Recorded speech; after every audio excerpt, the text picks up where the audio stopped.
Так проявляются реберно-позвоночные суставы, поперечные отростки.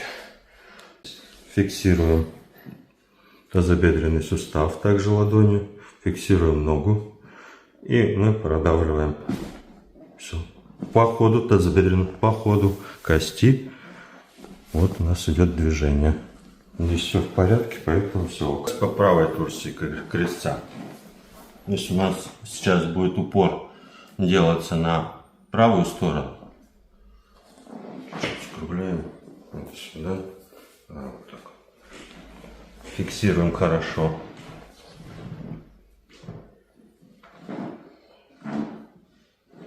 И толчок у нас будет как вперед. Вот. Право, но вперед.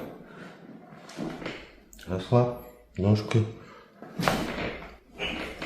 Прекрасно.